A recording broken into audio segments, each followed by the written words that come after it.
Le mot nègre lui-même ne m'intéresse pas. C'est son trajet qui compte à mes yeux. Ce mot tout sec, nu, sans le sang et les rires qui l'irriguent, n'est qu'une insulte dans la bouche d'un raciste. Je ne m'explique pas pourquoi on donne tant de pouvoir à un individu sur nous-mêmes. Il n'a qu'à dire un mot de 5 lettres, nègre, pour qu'on se retrouve en transe avec les bras et les pieds liés, comme si le mot nègre était plus fort que l'esclavage. Le mot ne dit que l'esclavage, il n'est pas plus fort. Les esclaves n'ont pas fait la révolution pour qu'on se retrouve à la merci du mot. Ne me dites pas que je ne peux pas comprendre la douleur du mot, car j'ai connu moi-même la dictature, j'ai connu l'exil, j'ai connu l'usine, j'ai connu le racisme, j'ai même connu un tremblement de terre, et cela dans une même vie.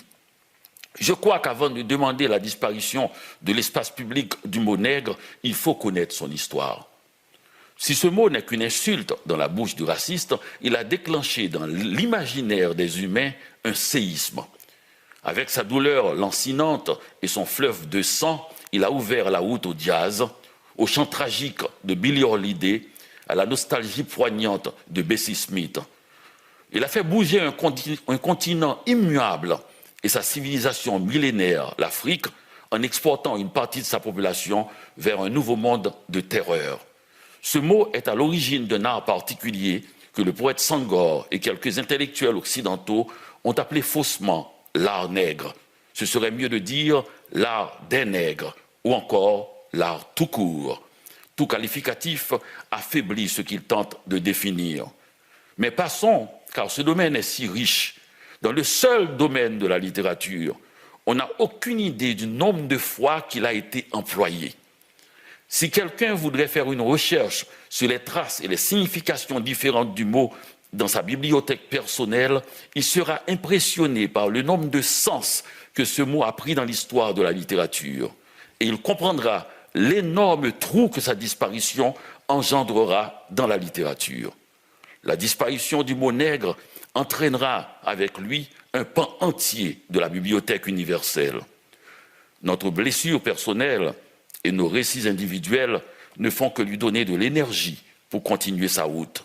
Ce n'est pas un mot, c'est un monde. Il ne nous appartient pas d'ailleurs.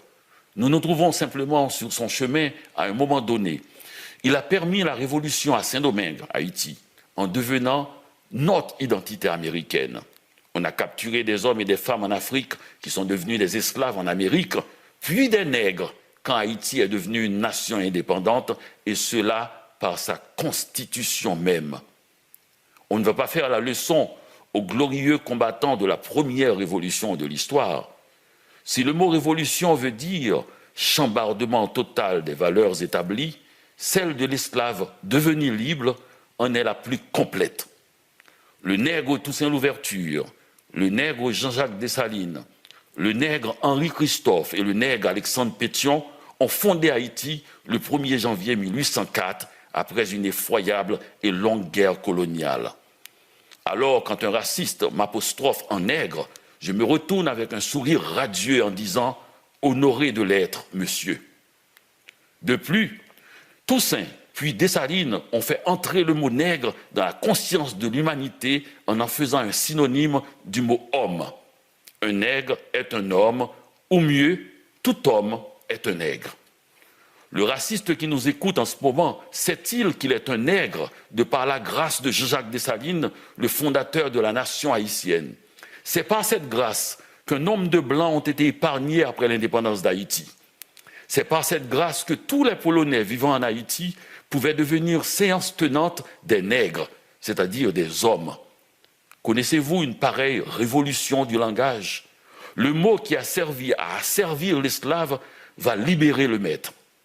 Mais pour qu'il soit libre, il faut qu'il devienne un nègre.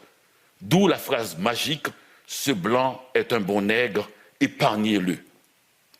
Vous comprenez qu'un tel mot va plus loin qu'une douleur individuelle et que si nos récits personnels ont une importance indéniable, ils ne font pas proie face à l'histoire. Une histoire que nous devons connaître puisqu'elle nous appartient, que l'on soit un nègre ou un bon nègre. Cette plaisanterie d'une hypocrisie insondable du N-word est une invention américaine comme le hamburger et la moutarde sèche. Et j'espère que nous aurons le courage de l'effacer du visage du glorieux Jean-Jacques Dessalines, fondateur de la nation haïtienne dont on disait qu'il était le nègre fondamental. Merci, Dany. Merci. Et c'est un texte que vous avez écrit cette semaine? C'est un texte que j'ai écrit il y a 1 heure. Il y a 1 heure? Eh bien, on va le garder. Vous allez me l'envoyer?